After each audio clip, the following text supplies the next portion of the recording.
Einen wunderschönen guten Morgen aus Cafajate. Wie man sieht, bin ich hier schon im Motorradgewand und Frank auch. Wir sind in den letzten Zügen zum Zusammenpacken. Man sieht hier noch ein bisschen gelöscht. Bikes sind fast aufgesattelt. Und ja, ich lasse was hier, und zwar fast 1 Liter Öl, leider von dem teuren Zeug. Und das Cadena Liquida, also flüssige Schneeketten. Da ist nicht mehr viel drin, das habe ich jetzt ewig rumgefahren. Ja, ich hoffe jetzt mal, dass ich nicht mehr in Schnee komme. Und ein T-Shirt, das ich gestern mit Öl eingesaut habe. Naja, immerhin bisschen weniger Ballast, okay. Ja, Frank, wie lange brauchen wir noch? Ich bin nicht derjenige, den du fragen musst. Da liegt mehr rum als bei mir, glaube ich. Ja, wir gehen dann tanken, oder? Und dann geht's nach Kachi.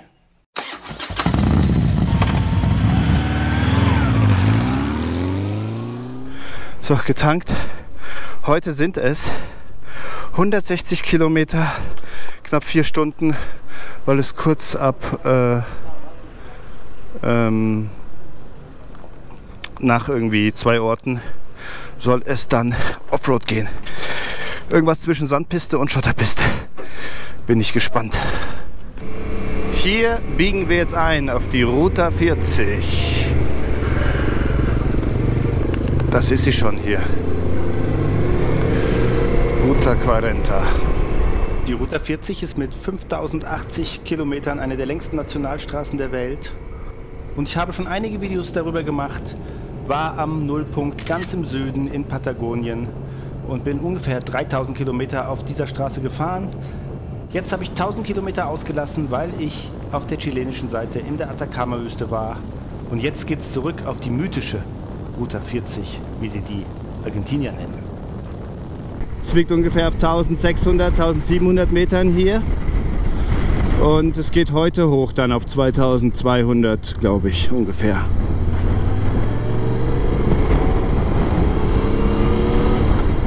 Also die Route 40 führt so leicht an den Bergen vorbei, manchmal mehr rein, manchmal nicht.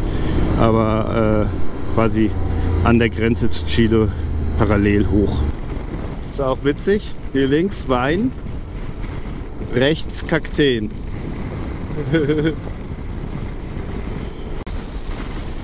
Ist windig heute.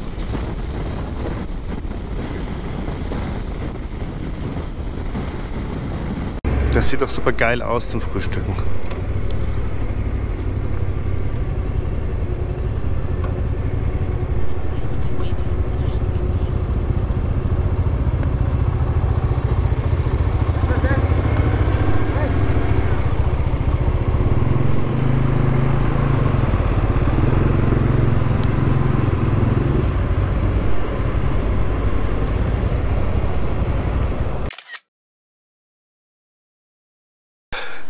Ich habe so einen Heuschnupfen hier.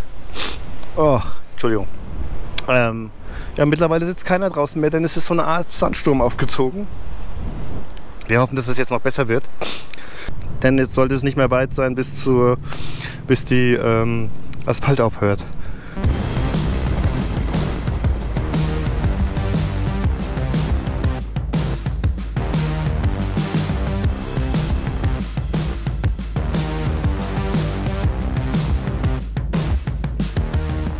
Vorne angehalten und habe ich gesehen, dass die Kette zu straff ist. Es war eigentlich okay, aber irgendwie jetzt war sie ganz schön auf Spannung. Naja, jetzt mache ich sie ein bisschen lockerer. Hier, Schattenplatz. Ist halt windig, bisschen das nervt mit dem Wind, mit dem Sand. Aber gut.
Ich bin jetzt hier schon ein Weilchen alleine unterwegs, denn Frank und ich, wir überholen uns immer gegenseitig, wenn der eine dann Fotos macht und der andere gerade keine Lust hat anzuhalten. Aber jetzt hat er mich schon lange nicht mehr überholt. Ich habe dann gewartet, auch mal eine Viertelstunde. Da kam er nicht. Und es ist so, dass wir vorhin auf der Karte gesehen haben, es gibt halt 2 Strecken. Aber wir hatten eigentlich ausgemacht, dass wir auf der Route 40 bleiben. Und das hier ist die Route 40. Hier gibt es halt keinen Handyempfang. Ich weiß jetzt nicht, wenn ich jetzt bis zu den Abzweigungen zurückfahre, wenn er die andere Abzweigung gefahren ist, bis Katschi gefahren ist, dann kriege ich ihn nicht mehr. Deswegen ist jetzt irgendwie schwierig zurückzufahren. Auf der anderen Seite, hier fahren immer Autos und so. Wenn er gestürzt wäre, dann würde er auf jeden Fall Hilfe bekommen. Ja, ich fahre jetzt erstmal, bis ich Handyempfang habe und dann versuche ich ihn zu erreichen. Wir teilen auch das Google-Signal, aber das geht natürlich auch. Also letzte Aktualisierung vor 3 Stunden. Ich mache mir eigentlich keine Sorgen. Der ist ja 200.000 Kilometer um die Welt gefahren. Ohne mich. Jetzt wird er es auch nach Katschi schaffen ohne mich. Ja, das Einzige, was ist, dass sein Bike halt alle 2 Etappen kaputt geht. Das kann natürlich schon sein, dass sein Bike irgendwie kaputt gegangen ist. Ja, ich fahre jetzt mal, bis ich wieder Internetempfang habe und dann versuche ich ihn anzurufen. Dann werden wir sehen, was ist. Das Schlimmste, was passieren kann, ist, dass ich alles zurückfahren muss. Gerade als ich hier jetzt umdrehen wollte, ist die Mitteilung durchgegangen und ich habe Frank erreicht. Natürlich ist er liegen geblieben. Ja,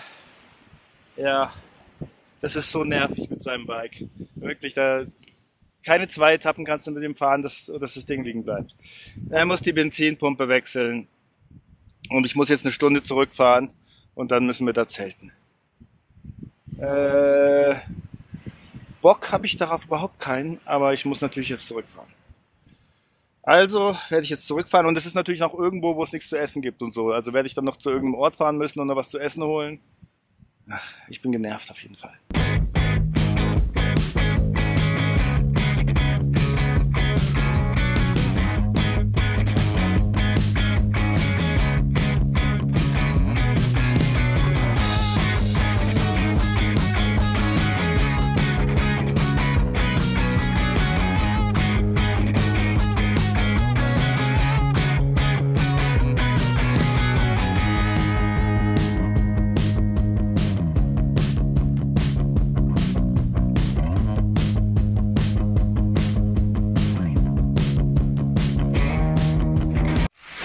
Ich bin da jetzt beim Frank gewesen und der baut da an seinem Motorrad rum und da kann man zelten und man kann auch eine Campagna nehmen, kostet allerdings 20 €. Ja, ich bin jetzt hier in die Stadt gefahren, also da gibt es ein Dorf nebenbei.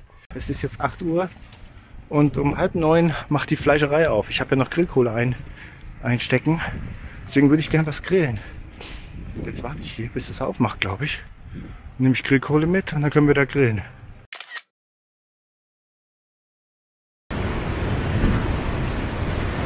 Brutaler Wind.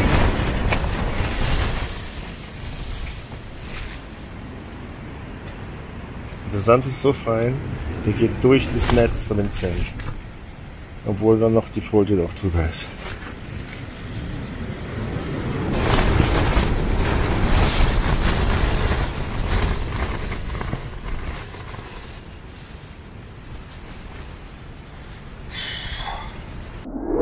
Guten Morgen, jetzt kann ich mal den Zeltplatz zeigen. Gestern war es ja schon dunkel.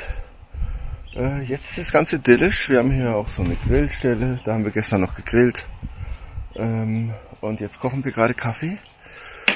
Das Problem war, dass es so brutal windig war. Das macht jetzt nicht so den Anschein. Aber es war so, dass es mein Zelt immer so auf mein Gesicht gedrückt hat in der Nacht. Bis um 1 und dann hat es auf einmal nachgelassen, zum Glück. Dann konnte ich eigentlich ganz gut schlafen.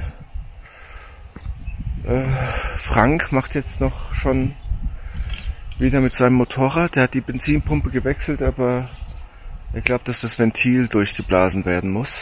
Und sie haben da in der Garage irgendwie einen Kompressor. Also wenn der Typ kommt, kann man das vielleicht machen. Und dann hoffen wir, dass der Bock läuft. ja, ich habe Honig und Brot. Gibt Honigbrot und Kaffee zum Frühstück. Ist gar nicht so schlecht. Das Steak gestern war hervorragend. Das Fleisch, das argentinische, ist top. Und ja, es ist eben Standard an Zeltplätzen in Chile und Argentinien, dass es immer Grillstellen gibt, Wasser, Steckdosen. Das ist super, super, super. Ja. Jetzt erstmal Kaffee kochen.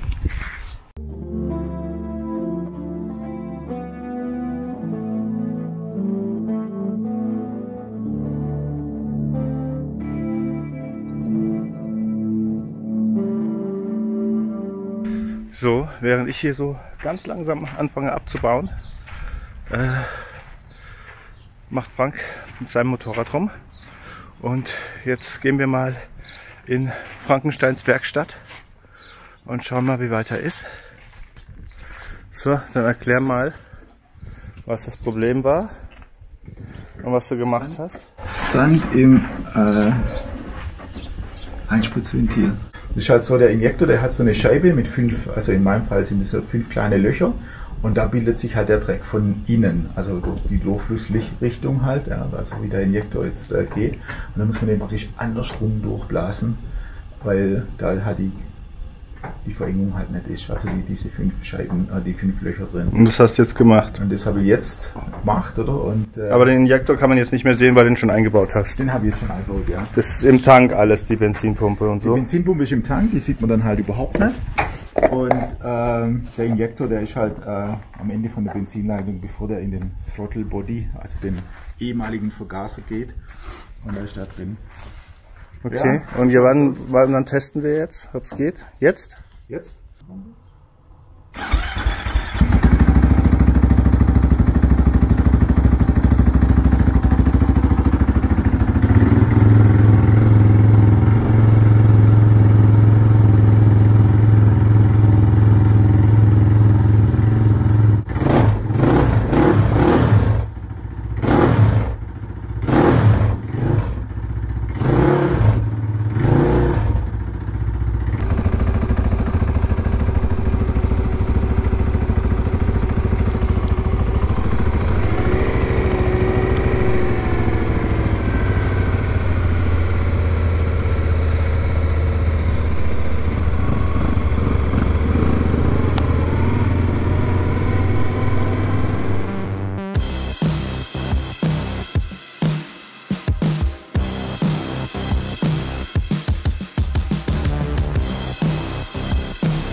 Dr. Frankenstein in Trouble.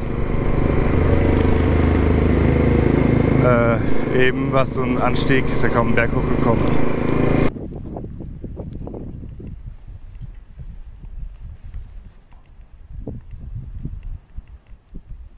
Zwei Tobsuchtsanfälle später. Wir haben einen Schattenplatz immerhin. Die aufgenommen? Nee, habe ich nicht aufgenommen. Tantrum. Das, nee. Tantrum, KTM Tantrum. Ich habe natürlich, ich kann da leider nichts beitragen, weil ich keine Ahnung habe. Und ja, bitte Frank, Also dein Take. Was haben wir gemacht? Wir haben Ölwechsel gemacht in, wie heißt das denn echt nochmal? In dem letzten Ort, Ja. Cafayate. Cafayate, genau. Und haben einen Ölwechsel gemacht, Ventile eingestellt und bevor lief es ja, ne? Und dann sind wir losgefahren und dann lief es nicht. Und dann sind halt so die Fehlerbehebung ist halt das Ganze unmöglich zu machen. Also das heißt praktisch, okay, checken nochmal die Ventileinstellungen, die Toleranzen, hat alles passt. Und jetzt dachte ich ja gestern, es wäre die Benzinpumpe gewesen, die gleiche Symptome hat wie jetzt eben, haben wir die Zündkerze zweimal gewechselt und jetzt hat es halt eine getan und jetzt hoffen wir mal, dass wir weiterkommen. Das sind halt so kleine Sachen, wenn es die Ventile sind, dann läuft es wieder, ne? Oder wenn es die Ölpumpe ist, dann läuft es ja auch wieder besser. Ich meine, das ist natürlich jetzt schon ein Upgrade gewesen. Die neue Benzinpumpe die läuft schon viel besser wie die alte. Das mag ich schon. Man muss dazu sagen, ich will es nur ganz kurz einwerfen, das sind alles natürlich hier keine Originalteile, sondern man kauft Sachen irgendwie beim Klempner. Die Problematik ist halt, wenn ich jetzt hier in Argentinien zu KTM gehe, dann haben die halt bestimmte Ersatzteile, aber halt nicht alle. Und jetzt wollte ich eine neue Benzinpumpe kaufen, das gab es halt nicht. Und das ist halt enttäuschend, gell. Und so geht's aber, also mir ging das des Öfteren schon so. Und ich glaube, das ist auch mit dem Grund, also wenn ich jetzt das Motorrad hätte, in Deutschland würde es einmal in der Woche fahren und dann jedes Mal einen neuen Ölfilter reinmachen und neuen Ölwechsel und Wenn ich die Sachen wie bei uns im Supermarkt zack greifen könnte, wäre das Ganze gar kein Problem. Aber das ist halt wirklich so, wenn man jetzt länger reist, ne, dann kauft man immer die Ersatzteile. Deswegen schleife ich ja auch, das ist eine Tasche, kannst du aufleuchten? Ja, das ist praktisch KTM Frank. Mhm. Die Problematik ist nur die Zündkerze, die ich reingemacht habe, ist eine gereinigte, das ist keine neue mehr.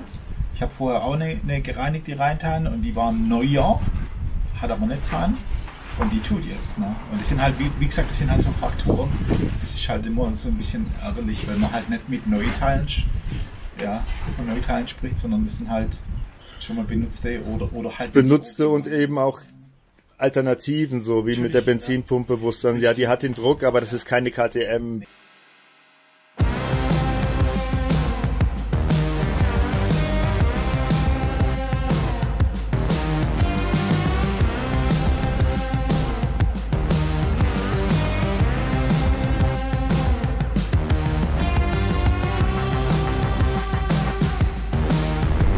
Jetzt haben wir noch 50 Kilometer bis Cachi. Jetzt geht es auf diese Umleitung, wo die Route 40 gesperrt ist. Und Google sagt, wir brauchen auf dieser Umleitung 1,5 Stunden für 50 Kilometer. Bin ich mal gespannt auf die Qualität der Straße. Ich habe ja gestern schon die ersten, was bin ich da gefahren? 1 Kilometer. Da habe ich ja schon gemerkt, dass das sehr sandig ist. Oder viel sandiger als die Route 40 noch. Mal schauen, wie das wird. Ah ja, die habe ich gestern vergessen zu filmen. Diese geile Holzbrücke.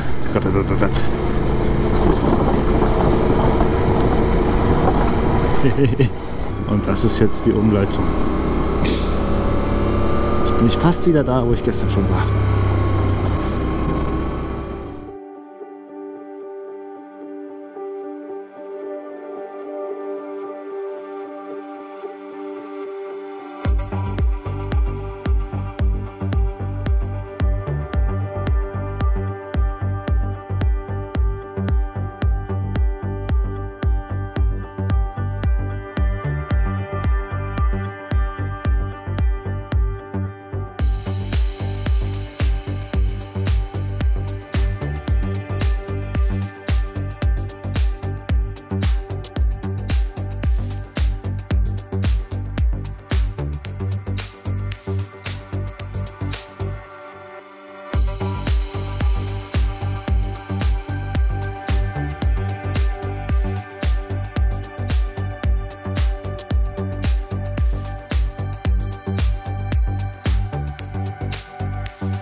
Hallo?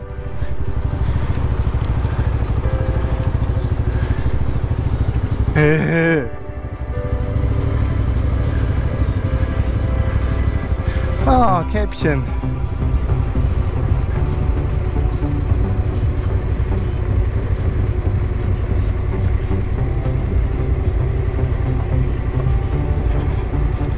Na los! Los!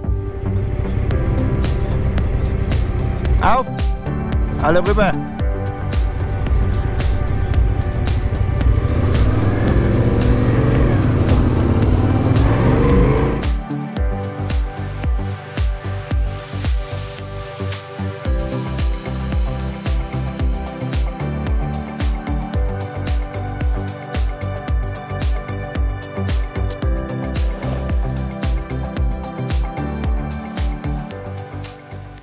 Wir haben eingecheckt und wir haben uns für Camping entschieden.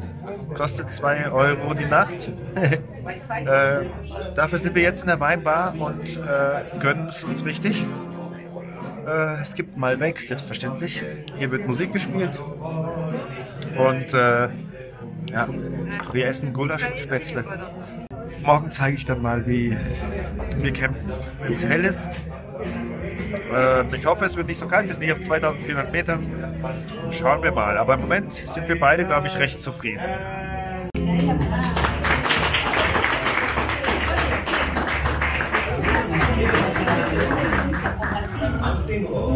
Wie das auf dem Campingplatz aussieht, zeige ich aber erst im nächsten Video. Ich glaube, für dieses Video war es genug. Wir machen Schluss für heute, gerade ist das Essen gekommen. Ich danke für die Aufmerksamkeit, schalte beim nächsten Mal wieder rein. Lasst ein Abo und ein Like da. Bis zum nächsten Mal. Ciao, guten Appetit.